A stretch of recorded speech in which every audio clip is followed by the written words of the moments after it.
तो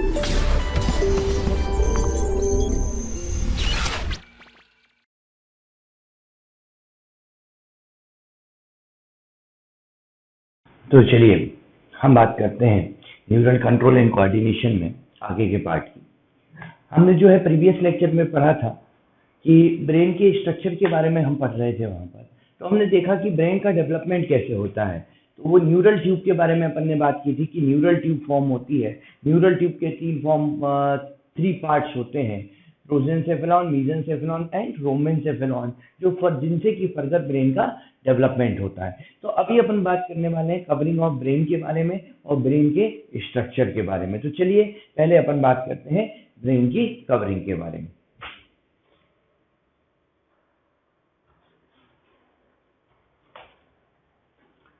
ब्रेन की जो कवरिंग है उसको हम कहते हैं मेनिंजेस। मेनिंजेस जो है वो क्या है, कवरिंग ऑफ ब्रेन है। और मेनिंजेस जो है 3 लेयर्ड कवरिंग है। इसमें सबसे बाहर की तरफ हम देखें तो यहाँ ड्यूरा मैटर,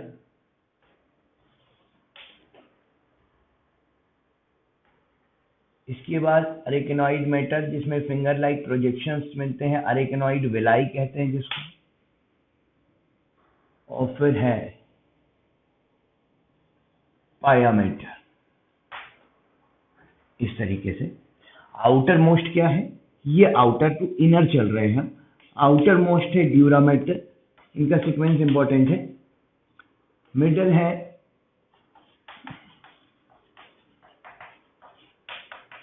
अरेकेनॉइड मैटर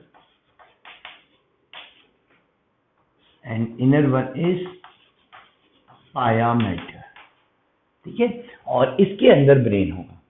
अच्छा, यहाँ पर जो ड्यूरा मैटर और अरेकेनॉइड मैटर के बीच का जो स्पेस है, ये जो आपको दिख रहा है ड्यूरा मैटर एंड अरेकेनॉइड मैटर, इसको हम कहते हैं सब ड्यूरल स्पेस। सब ड्यूरल स्पेस, सब मीन्स बिलो, ड्यूरा मैटर के नीचे, इसलिए सब ड्यूरल। यहाँ पर जो है ये कहलाता है सब अरेकेनॉइड स्पेस। सब अरेकेनॉइड स्पेस, अरेकेनॉइड मैटर के नीचे, इसलिए क्या कहेंगे, सब अरेकेनॉइड स्पेस। सब अरेकेनॉइड space is filled with CSF, cerebrospinal fluid. ध्यान दीजिएगा, यहाँ पर जो CSF होता है, जो सेरेब्रोस्पाइनल फ्लूइड होता है, वो कौन सी स्पेस में है, सब अरेकेनॉइड स्पेस में, मीन्स अरेकेनॉइड मैटर और पाया मैटर के बीच में। ठीक है, तो ये थी ब्रेन की कवरिंग, जिनको हम क्या बोल रहे हैं, मेनिंजेस, या सिंगुलर अगर बात करें तो हम बोल सकते हैं मेनिंग्स। अब अपन ब्रेन के स्ट्रक्चर की बात करते हैं। हमने कहा यहाँ पर फोर ब्रेन, मिड ब्रेन और हाइंड ब्रेन, 3 पार्ट्स में ब्रेन को डिवाइड किया था। इससे जो प्रीवियस लेक्चर था उसमें हमने पढ़े थे। तो पहले चलिए अपन 4 ब्रेन की बात करते हैं। और 4 ब्रेन का जो मेजर पार्ट है, जो लार्जेस्ट पार्ट है, इवन पूरे ब्रेन का ही लार्जेस्ट पार्ट है, उसको हम क्या बोलते हैं, सेरेब्रम। तो चलिए 4 ब्रेन में हम किसकी बात कर रहे हैं अभी,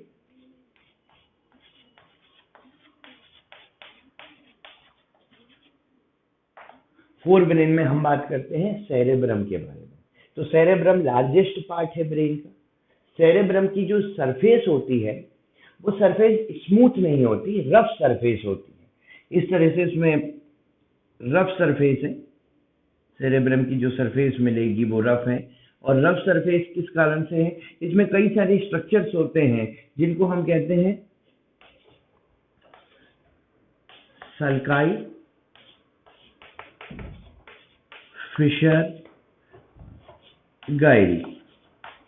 बात समझ में आई। यहाँ पर जो ग्रूव जो होगी, जो ज्यादा डीप नहीं होगी, अंदर की तरफ ब्रेन है तो उसके अंदर ग्रूव होगी, लाइनिंग्स होगी। वो जो ग्रूव जो ज्यादा डीप नहीं होगी उसको कहेंगे सल्काई या सल्कस। जो ज्यादा डीप होगी वो क्या कहलाएगी, फिशर। और उनके बीच का बल्ज पार्ट क्या कहलाएगा, गायरी। तो सल्काई, फिशर और गायरी के कारण जो है इनकी सरफेस क्या होती है, रफ होती है, जिससे कि इसका सरफेस एरिया जो है वो बहुत ज्यादा हो जाता है न्यूरॉन्स को एकोमोडेट करने के लिए। यहाँ पर सेरेब्रम जो है ये 2 पार्ट में डिवाइड है, बीच में से, ये बीच में से 2 पार्ट्स में डिवाइड है, राइट एंड लेफ्ट, जिसको हम कहते हैं सेरेब्रल हेमिस्फीयर। ठीक है।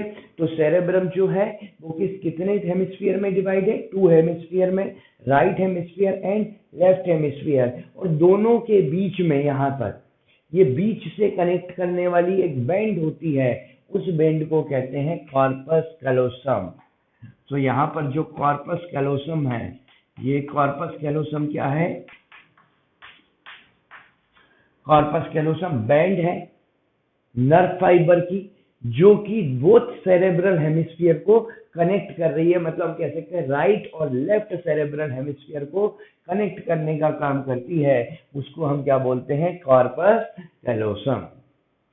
सेरेब्रम जो है, अगर हम इसका साइड व्यू देखें सेरेब्रल हेमिस्फीयर का, तो हमको कुछ इस तरह से दिखाई देगा। इसमें जो इसका मिडल पार्ट होता है, ये है मेड्यूला, और पेरिफेरल पार्ट जो है, पेरिफेरल पार्ट है कॉर्टेक्स, और कॉर्टेक्स जो है इसका वो ग्रे मैटर है, और मेड्यूला व्हाइट मैटर है।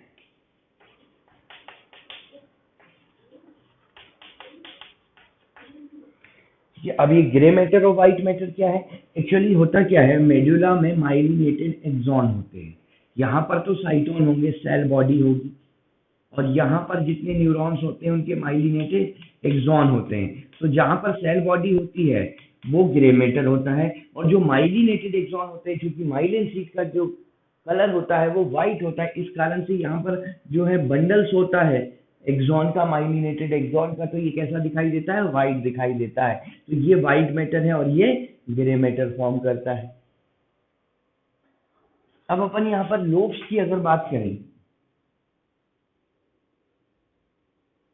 सेरेब्रम में,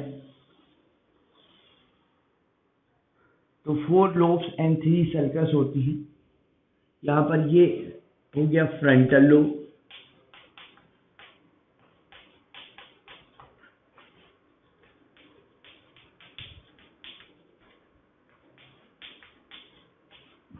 पैराइटल लोब,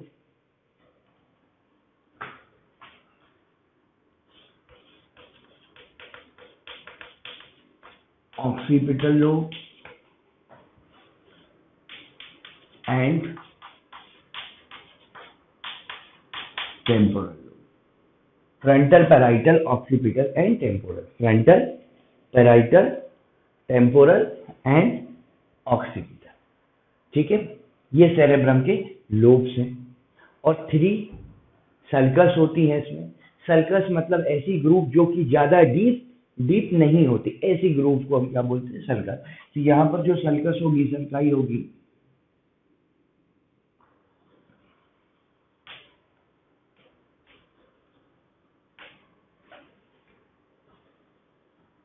ये इस तरह से 3 सर्कस होती हैं यहाँ पर। ये जो फ्रंटल और पैराइटल लोब के बीच में होती है, इसको हम कहते हैं सेंट्रल सर्कस, या रोलेंडिक सर्कस भी कहा जाता है इसको। ये है जो कि फ्रंटल, पैराइटल और टेम्पोरल के बीच में है। यहाँ पर फ्रंटल, पैराइटल एंड टेम्पोरल, ये वाली जो सर्कस है ये कहलाती है लेटरल सर्कस, और ये है पैराइटो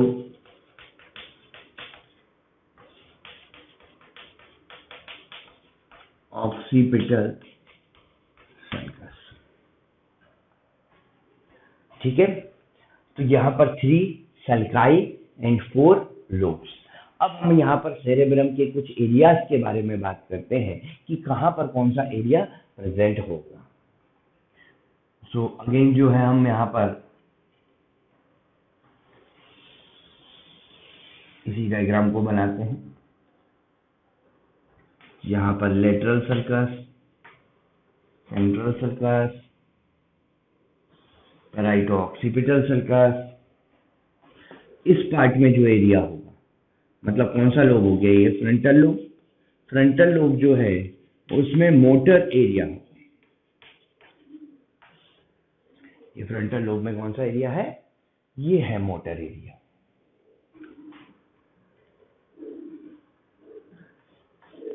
यहाँ पर है ये पैराइटल लोब में आ गया।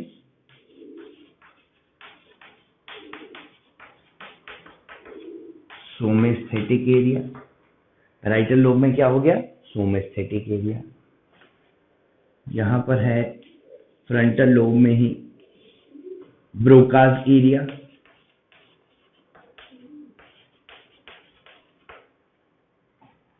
पैराइटल लोब में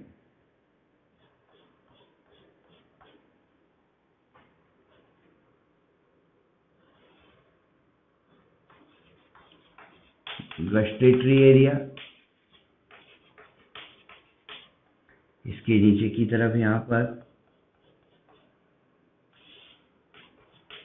ऑडिटरी एरिया,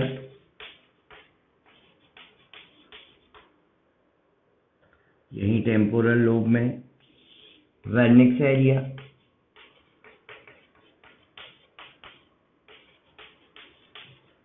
यहाँ पर ऑक्सीपिटल में विजुअल कॉर्टेक्स और विजुअल एरिया, और टेम्पोरल लोब में एक और एरिया यहाँ पर ऑल्फैक्टरी एरिया। तो देखिए ये कुछ मेजर एरियाज हैं जो कि जब हम साइड व्यू देखते हैं, ठीक है, लेटरल व्यू की बात करें सेरेब्रम का, तो हमको ये सारे एरियाज जो हैं यहाँ पर दिखाई देते हैं। इसमें देखिए मोटर एरिया, अपन इसके वन बाय वन फंक्शंस की बात करते हैं, जो मेजर फंक्शंस हैं इसके। पहले चलिए बात करते हैं मोटर एरिया। मोटर एरिया का फंक्शन क्या है? वॉलेंट्री एक्टिविटी को कंट्रोल करना, बॉडी की जो वॉलेंट्री एक्टिविटी होती है उनको कंट्रोल करना काम है इसका, ठीक है। दूसरा बात करते हैं ब्रोकास एरिया। यहाँ पर जो ब्रोकास एरिया है, basically it is motor area for speech and writing. Speech और राइटिंग का क्या होता है? मोटर एरिया है। मतलब जो हम बोल रहे हैं या जो हम लिख रहे हैं, वो बोलने में या लिखने में कौन हेल्प करेगा? ब्रोकास एरिया हेल्प करता है, ठीक है। इसके अलावा अगर बात करें ये फ्रंटल लोब की, तो फ्रंटल लोब वॉलेंट्री एक्टिविटी से रिलेटेड है। फ्रंटल लोब जो है यहाँ पर मोटर एरिया है स्पीच और राइटिंग का। फ्रंटल लोब जो होता है क्रिएटिविटी, इंटेलिजेंस, ठीक है, इसके लिए भी रिस्पॉन्सिबल होता है। फिर आते हैं यहाँ पर पैराइटल लोब पे। पैराइटल लोब में सोमेस्थेटिक एरिया और गस्टेटरी एरिया, दो एरिया अपन ने मार्क किए हुए हैं।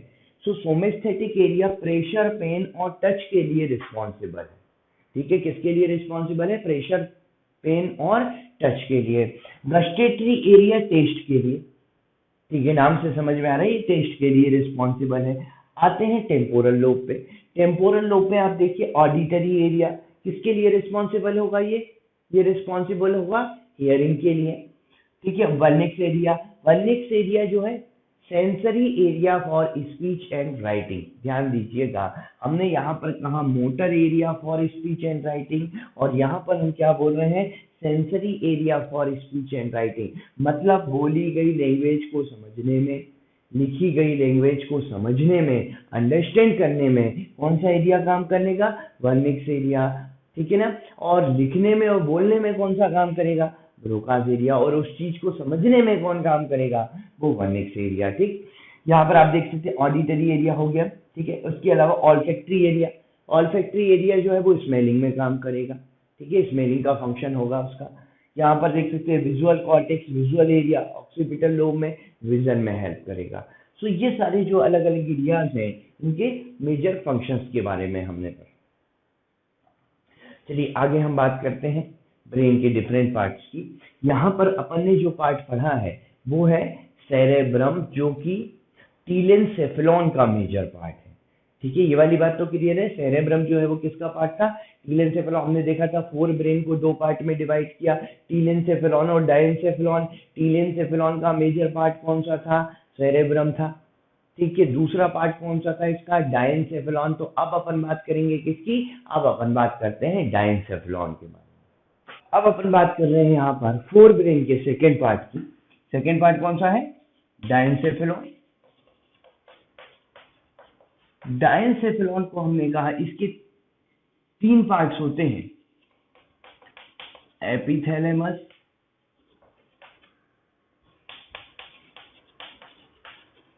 थैलेमस और हाइपोथैलेमस। एपिथैलेमस, थैलेमस और हाइपोथैलेमस। तो देखिए एपिथैलेमस जो है वो इसकी रूफ फॉर्म करता है, अपन इसको इस तरह से समझ सकते हैं, इसकी जो रूफ है ना एक चेम्बर लाइक स्ट्रक्चर है, ठीक है, एक चेम्बर है।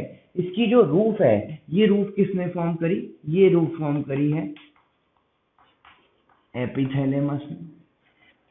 इसकी जो साइड अपर वॉल्स हैं, साइड अपर वॉल्स ये फॉर्म करी है थैलेमस ने, और इसकी साइड लोअर वॉल और फ्लोर, साइड लोअर वॉल और फ्लोर ये फॉर्म किया है हाइपोथैलेमस, ठीक है। रूफ किसने फॉर्म करी, एपिथैलेमस ने।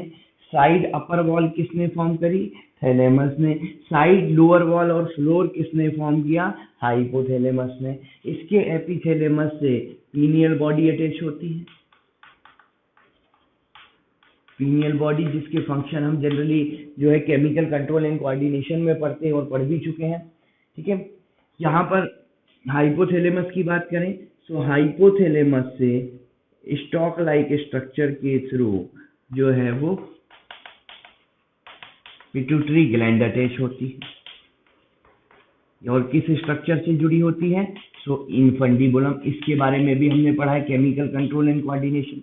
मतलब ये क्या है, अपन इसको ऐसे समझे, ये एक चेम्बर लाइक स्ट्रक्चर है। ये चेम्बर जैसे अपन एक कमरे में बैठे हुए हैं, ठीक है ना, तो ये जो कमरा है ये मान लो डाइनसेफेलॉन है। अब इसका ये जो छत है ना, रूफ है ऊपर की तरफ, ये रूफ किसने फॉर्म करी है, एपिथैलेमस ने। इसमें चारों तरफ की ऊपर वाली वॉल्स मान लो, साइड वॉल्स जो है, साइड और अपर वॉल्स हम देख रहे हैं, ठीक है। ये जो साइड और अपर वॉल से ही किसने फॉर्म करी है, थैलेमस ने।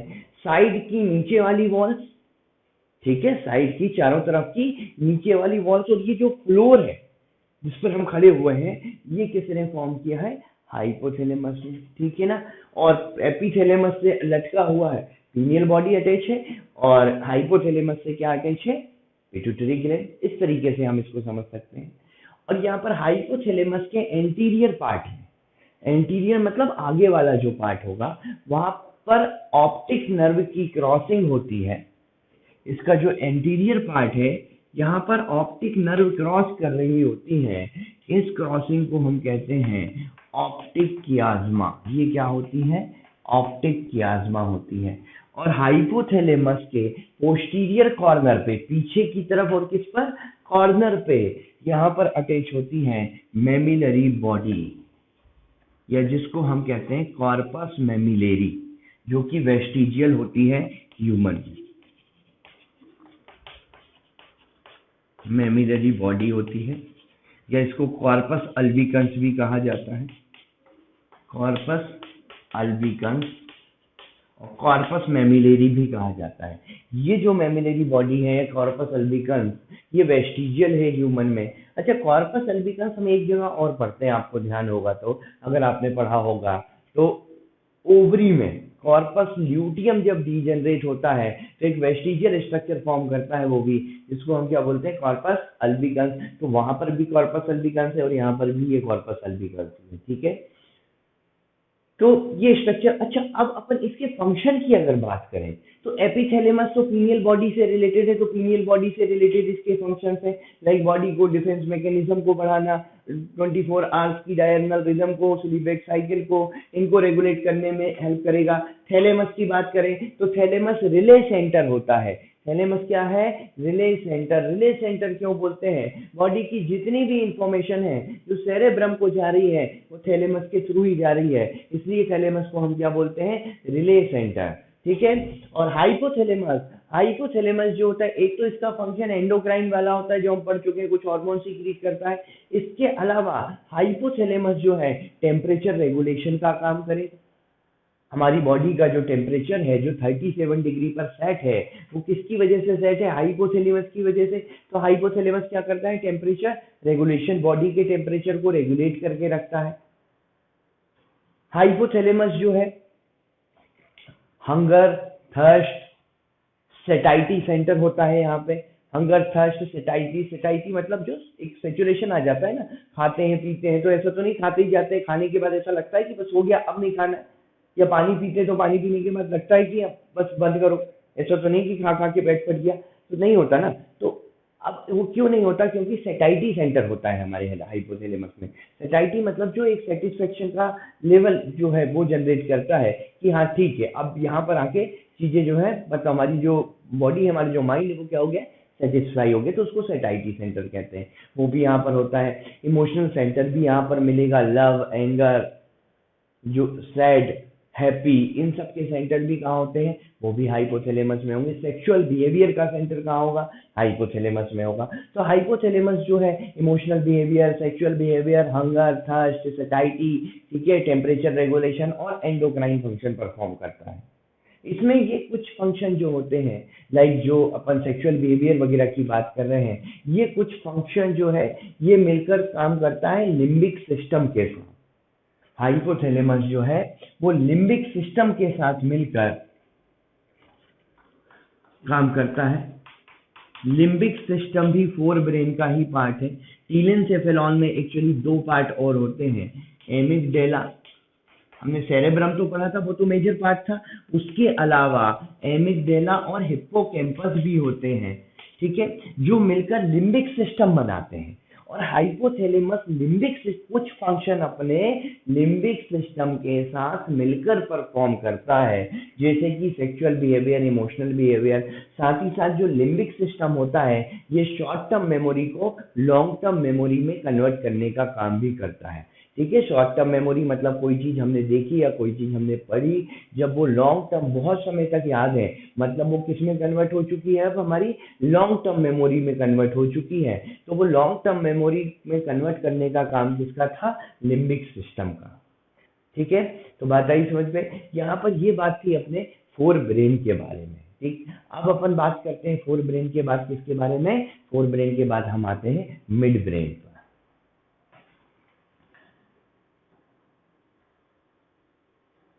चलिए, तो यहाँ पर हमने ये फोर ब्रेन के बारे में पढ़ा, ठीक है। यहाँ टीलेंसेफेलॉन हो गया, डायनसेफेलॉन हो गया,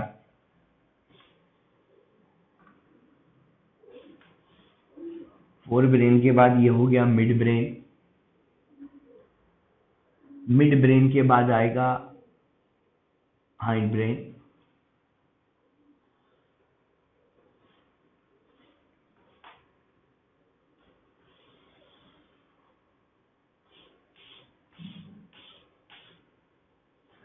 यहाँ पर ये है मिड ब्रेन और ये इसके बाद हाइंड ब्रेन।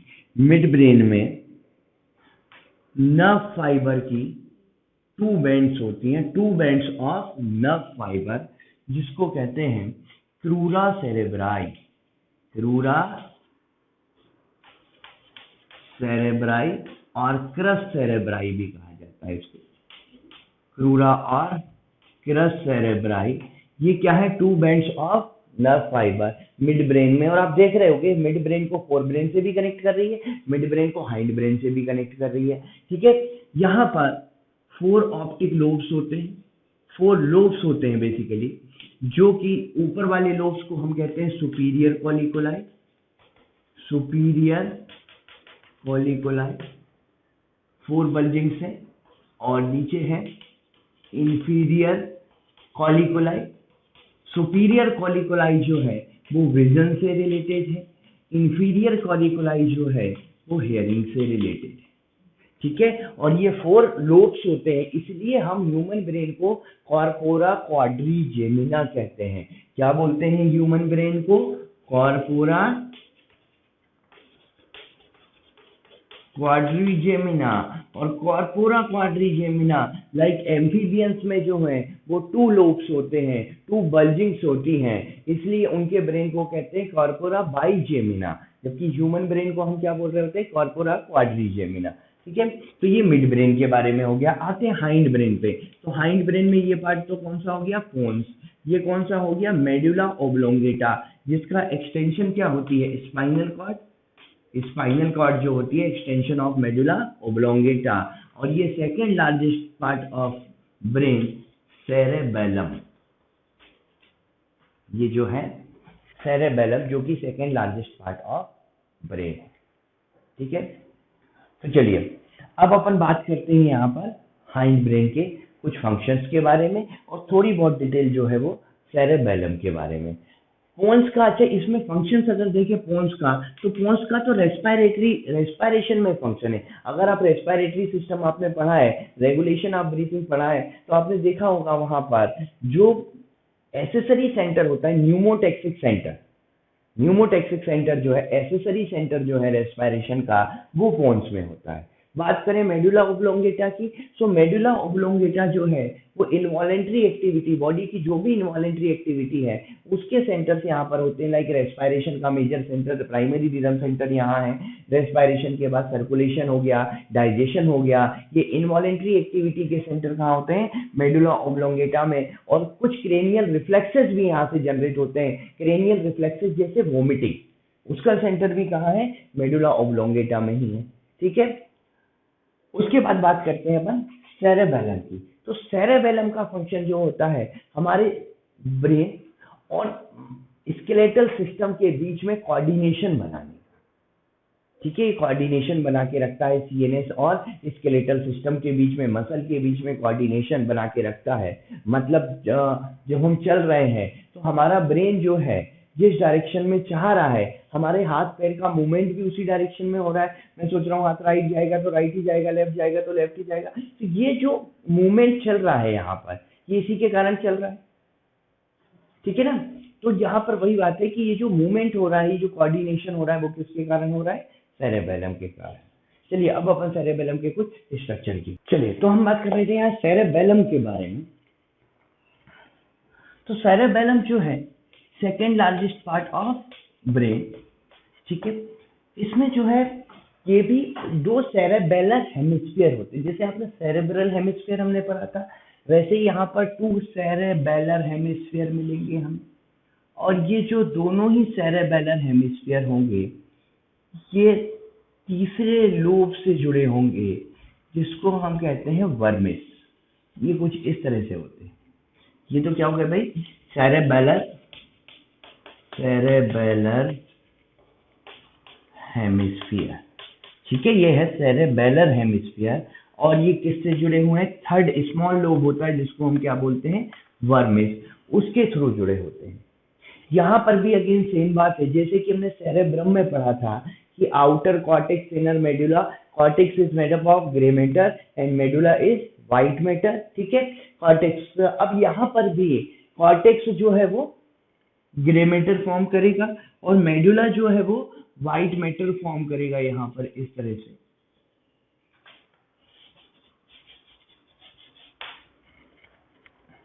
आउटर क्या है? कॉर्टेक्स, इनर क्या है? मेडुला। ठीक है, अब यहाँ पर कॉर्टेक्स जो है वो ग्रे मैटर है और मेडुला जो है वो व्हाइट मैटर है। लेकिन आप देख सकते हो मेडुला जो है उसमें जो व्हाइट मैटर है उसका अरेंजमेंट ट्री लाइक अरेंजमेंट है, ब्रांच लाइक। इस तरह से जैसे ब्रांचेस होती है ना ट्री की, उस तरह से अरेंज होता है। ये जो व्हाइट मैटर होता है ये मेडुला में ब्रांच लाइक मैनर में या ट्री लाइक मैनर में अरेंज होता है, जिसको हम कहते हैं आर्बर विटे। जिसको क्या बोला जाता है? आर्बर विटे।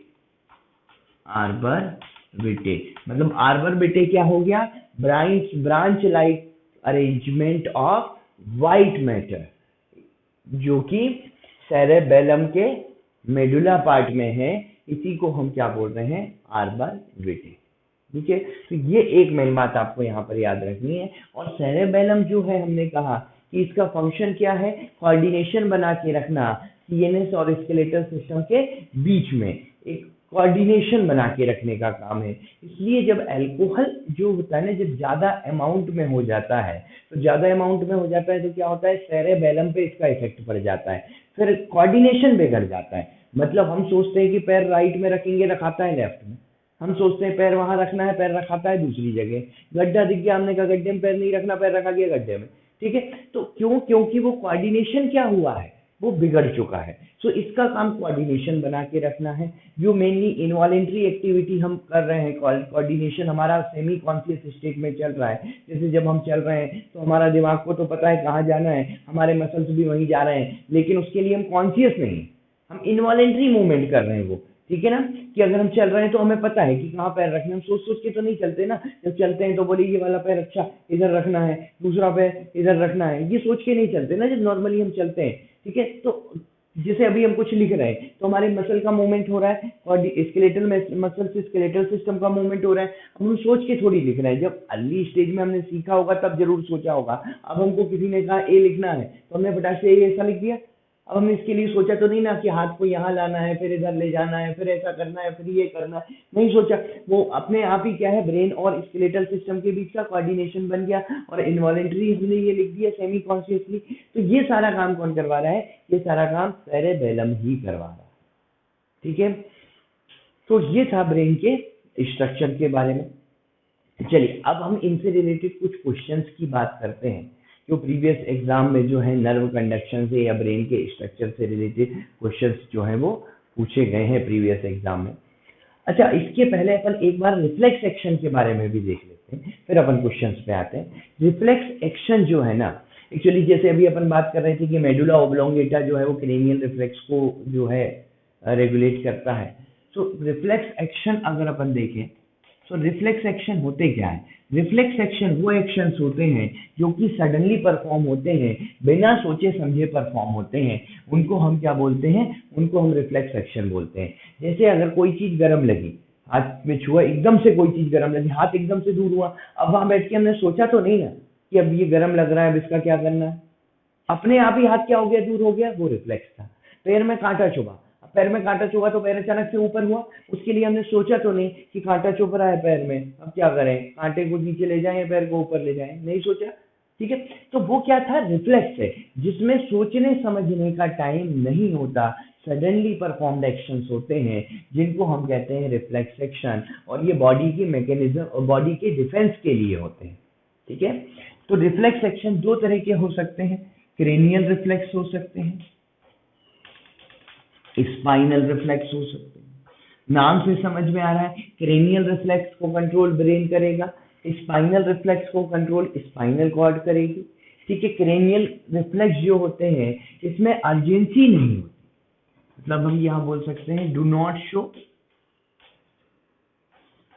अर्जेंसी, और जबकि इसमें अर्जेंसी होती है, मतलब क्रेनियल रिफ्लेक्स जैसे कि हमने बात करी वोमिटिंग, उसमें कोई अर्जेंसी नहीं है, 1-2 सेकंड का टाइम एक्स्ट्रा भी लग जाएगा तब भी चलेगा। लेकिन स्पाइनल रिफ्लेक्स में अर्जेंसी होती है, कांटा चुभा, उसमें 1-2 सेकंड का भी टाइम नहीं लगना चाहिए, तुरंत ही पैर ऊपर हुआ, कोई चीज हाथ में जैसे ही गर्म लगी हाथ तुरंत दूर हुआ, उसमें बिल्कुल कोई टाइम नहीं लगा। तो ये अर्जेंसी शो करते हैं और ये अर्जेंसी शो नहीं करते क्रेनियल रिफ्लेक्स, ठीक है। इसी तरह से रिफ्लेक्स को हम दो अदर टाइप्स में डिवाइड कर सकते हैं, और एक तो होते हैं कंडीशनल रिफ्लेक्स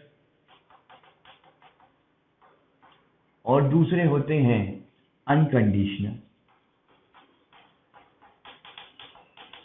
कंडीशनल और अनकंडीशनल। देखो अनकंडीशनल तो जो हमने सीखे नहीं है, बाय बर्थ है। अनकंडीशनल जो रिफ्लेक्सेस हैं ये क्या है, बाय बर्थ है, किसी ने हमको सिखाया नहीं है, ठीक है ना, अपने आप आए। जैसे पैर में कांटा चुभा, पैर ऊपर गया, किसी ने सिखाया क्या, किसी ने नहीं सिखाया। कोई चीज गर्म लगी, हाथ एकदम से दूर हुआ, किसी ने सिखाया क्या, किसी ने नहीं सिखाया। ऐसा तो है नहीं कि मम्मी ने हाथ में गर्म लगा के सिखाया कि गर्म लग रहा तो हाथ दूर करो, नहीं हुआ ना। कोई चीज आइस के पास आई, अपने आप आइस ब्लिंक हो गई, ठीक है, किसी ने नहीं सिखाया। तो जो चीज किसी ने नहीं सिखाई बाय बर्थ है वो किस में आते हैं, अनकंडीशनल रिफ्लेक्स। और कंडीशनल रिफ्लेक्स क्या होते हैं, जो हमने अपने एक्सपीरियंस से सीखे हैं।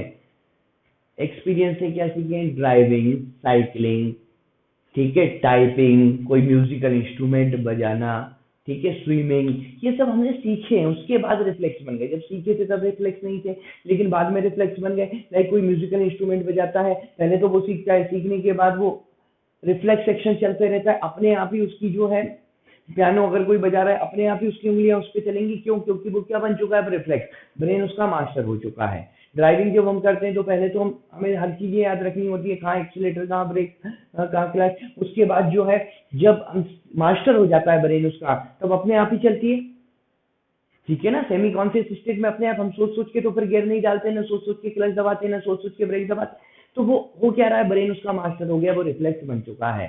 तो ऐसे रिफ्लेक्स जो हमने अपने एक्सपीरियंस से सीखे हैं उनको हम क्या बोलते हैं, कंडीशनल रिफ्लेक्स। और ऐसे रिफ्लेक्स जो बाय बर्थ थे हमें, उनको हम क्या बोलते हैं, उनको हम कहते हैं अनकंडीशनल रिफ्लेक्स। ठीक है, बात करते हैं रिफ्लेक्स आर्क के बारे में। रिफ्लेक्स आर्क, देखिए रिफ्लेक्स आर्क में एक तो होता है रिसेप्टर, जो कि किसी भी सेंस को जो है वो रिसीव करने का काम करेगा। रिसेप्टर से मोटर नर्व जाएगी, मोटर नर्व कहाँ गई, सीएनएस के पार्ट में। सीएनएस का पार्ट वो ब्रेन भी हो सकता है, वो स्पाइनल कॉर्ड भी हो सकती है, मोटर नर्व। ठीक है, सीएनएस से सेंसरी नर्व जो आएगी वो इफेक्टर तक आएगी, सेंसरी नर्व कहाँ तक आई, इफेक्टर तक।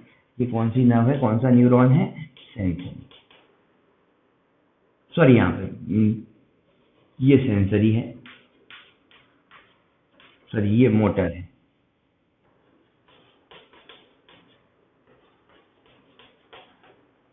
सॉरी मैंने खुद ही गलत कर दिया था, सेंसरी एक्चुअली जो सेंस को परसीव करेगी वो सेंसरी ही होगी, ठीक है ना, और जो लेकर जाएगी इंफॉर्मेशन वो मोटर होगी। ठीक है, तो यहाँ पर सेंसरी जो कि रिसेप्टर से सेंसेस को लेकर आ रही है, ठीक है, सेंसरी क्या कर रही है, रिसेप्टर से सेंसेस को लेकर आ रही है सीएनएस में, और मोटर जो है वो सीएनएस से इंफॉर्मेशन को लेकर किस में जा रही है, इफेक्टर में। जैसे कि अपन रिसेप्टर और इफेक्टर की बात कर रहे हैं ना कि ये अलग अलग होते हैं। देखो जैसे कोई चीज गर्म लगी यहाँ पर, तो ये तो रिसेप्टर था जहाँ से सेंसरी नर्व सेंस को लेकर गई। ठीक है, अब ये जो है जब ये सीएनएस में गए तो हाथ दूर हुआ, तो कॉन्ट्रेक्शन किसका हुआ, ये वाले मसल का हुआ ना, बाइसेप्स का, तब तो हाथ दूर हुआ। मतलब रिसेप्टर तो ये था लेकिन इफेक्टर कौन सा था, इफेक्टर अलग था। तो वही चीज रिसेप्टर और इफेक्टर हमने अलग अलग बताई है। और सीएनएस में मोटर और सेंसरी को कनेक्ट करने वाले कई सारे इंटर न्यूरॉन्स हो सकते हैं, इंटर न्यूरॉन्स हो सकते हैं, ठीक है, जो कि सेंसरी और मोटर को कनेक्ट करते हैं। अब यहाँ पर आप देखिए इन इंटर न्यूरॉन्स के बेसिस पर भी रिफ्लेक्स टू टाइप्स के होते हैं, एक होता है मोनोसाइनेप्टिक, एक होता है पॉलीसाइनेप्टिक। पॉलीसाइनेप्टिक और दूसरा कौन सा, मोनोसाइनेप्टिक। देखो पॉलीसाइनेप्टिक नाम से समझ में आ रहा है, जिसमें साइनेप्स, साइनेप्स क्या है, जंक्शन बिटवीन टू न्यूरॉन्स, जिसमें साइनेप्स एक से ज्यादा हो। आप यहाँ देखिए जंक्शन से एक से ज्यादा है, कई सारे जंक्शन यहाँ है, कई सारे जंक्शन यहाँ एक से ज्यादा है, तो ये क्या है, पॉलीसाइनेप्टिक। मोनोसाइनेप्टिक में क्या होगा, मोनोसाइनेप्टिक में सेंसरी इंफॉर्मेशन, सेंसरी सेंस को लेकर आएगा और मोटर इंफॉर्मेशन को लेकर चली जाएगी। कितने साइनेप्स बने, एक ही साइनेप्स बना।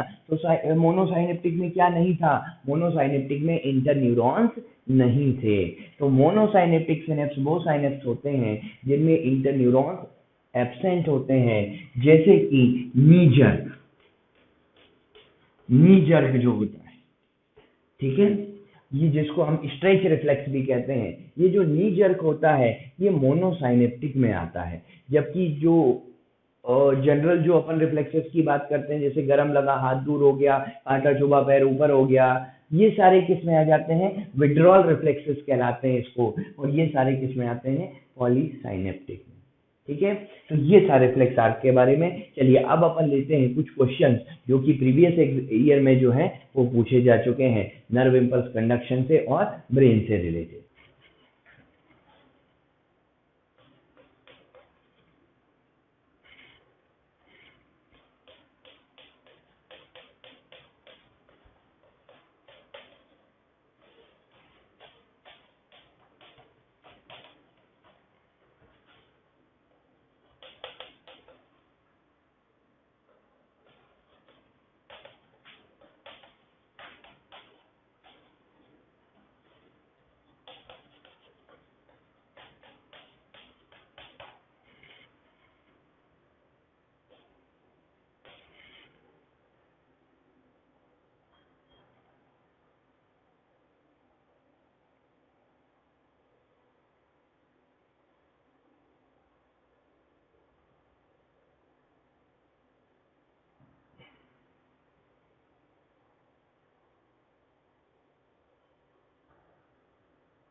चलिए, तो अपन यहाँ पर कुछ क्वेश्चंस की बात करते हैं।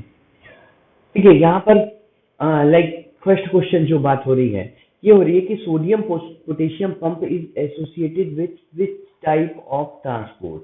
मतलब ये इसमें ऑप्शन में ये दिया हुआ था कि ये एक्टिव ट्रांसपोर्ट से रिलेटेड है, पैसिव ट्रांसपोर्ट से रिलेटेड है, डिफ्यूजन से रिलेटेड है, या सभी से रिलेटेड है। तो यहाँ पर देखिए, सोडियम पोटेशियम पंप आपको पता है कि सोडियम को बाहर की तरफ ले जाता है जहां पहले से वो ज्यादा होते हैं, और पोटेशियम को अंदर की तरफ लाता है जहां पहले से वो ज्यादा होते हैं। तो इसका मतलब जो जहां ज्यादा है means against the concentration gradient काम कर रहा है। तो ये पंप कैसा होगा?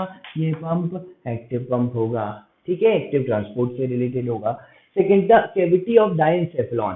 कैविटी की बात कर रहा है, मतलब वेंट्रिकल्स की बात कर रहा है। ठीक है ना, हमने पढ़ा था कि 4 वेंट्रिकल्स होते हैं। टीलेनसेफेलॉन में 2 वेंट्रिकल होंगे जो लेटरल वेंट्रिकल होंगे, फिर डायनसेफेलॉन में 3rd वेंट्रिकल होगा, और उसी 3rd वेंट्रिकल को हम क्या बोलते हैं? जो 3rd वेंट्रिकल है यहाँ पर, जिसको हम क्या बोलते हैं? डायोसी। ठीक है, तो यहाँ पर जो कैविटी है डायनसेफेलॉन की, वो क्या है? 3rd वेंट्रिकल होगी। चलिए नेक्स्ट क्वेश्चन पे आते हैं। Choose the correct statement which related to sodium potassium pump. क्या सही है? तो सोडियम पोटेशियम पंप 3 सोडियम को पंप करेगा, 2 सोडियम पंप करेगा बाहर और 2 पोटेशियम को अंदर लाएगा। दूसरा बोल रहा है पंप करेगा 3 सोडियम को बाहर, 2 पोटेशियम को अंदर लाएगा। तो ये वाला स्टेटमेंट करेक्ट है। हमें पता है सोडियम पोटेशियम पंप क्या करता है? 3 सोडियम को बाहर फेंकता है और 2 पोटेशियम को अंदर की तरफ लाता है। फोर्थ है myelin sheath is formed by. Myelin sheath कौन बनाता है? स्वान सेल, ऑलिगोडेंड्रोसाइट, बोथ या नन?